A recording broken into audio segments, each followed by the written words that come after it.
आदरणीय बंधुओं, माताओं व मेरी प्यारी बहनों, राधे राधे। आपका हमारे YouTube चैनल पर बहुत बहुत स्वागत है। बंधुओं, आज हम इस वीडियो में वैशाख शुक्ल पक्ष की मोहिनी एकादशी कब है, इसका महत्व, व्रत की विधि व इसकी कथा सुनेंगे। कथा सुनने के बाद आप हमारे चैनल को सब्सक्राइब करें, बेल आइकन को प्रेस करें ताकि हमारी वीडियो की नोटिफिकेशन सबसे पहले आप तक पहुंचे। वीडियो को शेयर व लाइक भी जरूर करें। बंधुओं, वैशाख शुक्ल पक्ष में आने वाली एकादशी मोहिनी एकादशी के नाम से जानी जाती है, जो कि इस वर्ष 2020 में 3 मई दिन रविवार को है। मोहिनी एकादशी को हमारे पुराणों में बेहद पवित्र, कल्याणकारी व शुभ फलों को देने वाली माना गया है।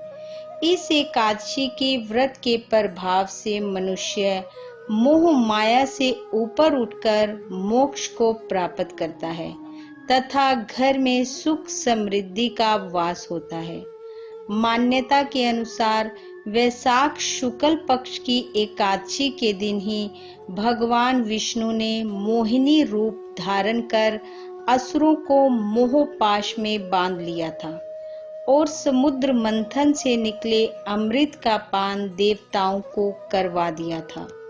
माता सीता की विरह से पीड़ित भगवान श्री राम और महाभारत काल में युधिष्ठिर ने भी अपने दुखों से छुटकारा पाने के लिए इस पवित्र व्रत को पूरे विधि विधान से किया था। मोहिनी एकादशी व्रत की तिथि तथा शुभ मुहूर्त। एकादशी तिथि का प्रारंभ 3 मई 2020 को सुबह 9:10 से होगा। वहीं एकादशी तिथि का समापन 4 मई सोमवार सुबह 6:15 पर होगा। व्रत का पारण 4 मई को दोपहर 1:40 से शाम 4:18 तक कर सकते हैं। इस व्रत को धारण करने वाला व्रती सुबह जल्दी उठ स्नान आदि क्रियाओं से निवृत्त हो स्वच्छ वस्त्र धारण करे, फिर मंदिर में भगवान विष्णु की प्रतिमा को प्रणाम कर अपने व्रत का संकल्प ले।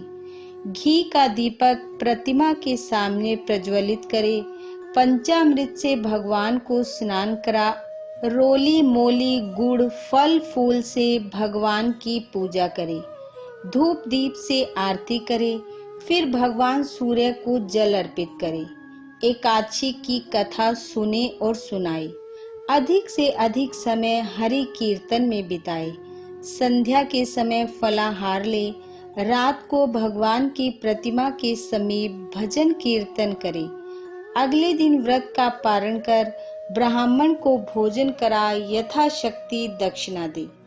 एकादशी व्रत रखने वाले को क्रोध, निंदा, चुगली आदि कृत्यों से बचना चाहिए।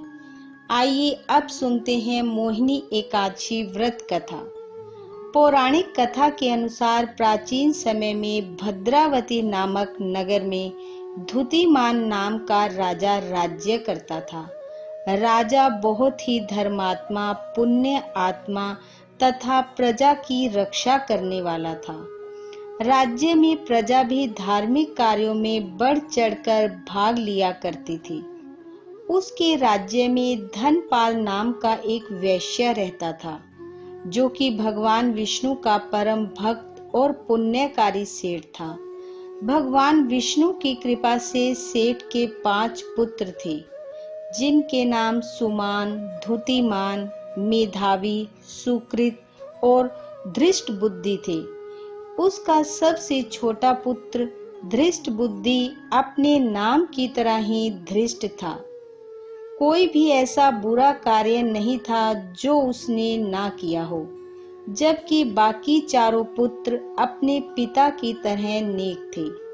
अतः एक दिन दुखी होकर उसके पिता ने धृष्ट बुद्धि को घर से बेदखल कर दिया और भाइयों ने भी उसका साथ छोड़ दिया।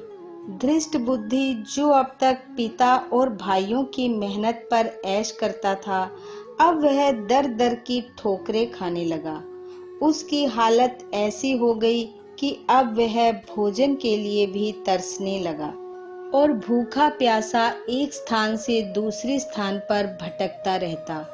एक दिन अपने पूर्व जन्मों के पुण्य के प्रभाव से वह कौंडिल्य ऋषि के आश्रम में पहुंच गया। जाकर ऋषि को प्रणाम किया और ऋषि के पूछने पर उसने अपनी सारी व्यथा उन्हें सुनाई तथा अपने पापों का पश्चाताप करते हुए वह उनसे अपनी मुक्ति का मार्ग पूछने लगा। तब ऋषि बोले, तुम्हें अपनी की हुई भूल का पश्चाताप है, इसलिए मैं तुम्हें तुम्हारे पापों से मुक्ति का उपाय बताता हूँ, उसे करना। ऋषि ने कहा, वैशाख का पवित्र माह है। इस माह के शुक्ल पक्ष की मोहिनी एकादशी विशेष फलों को देने वाली है। इसका उपवास करो, तुम्हें तुम्हारे पापों से मुक्ति मिल जाएगी।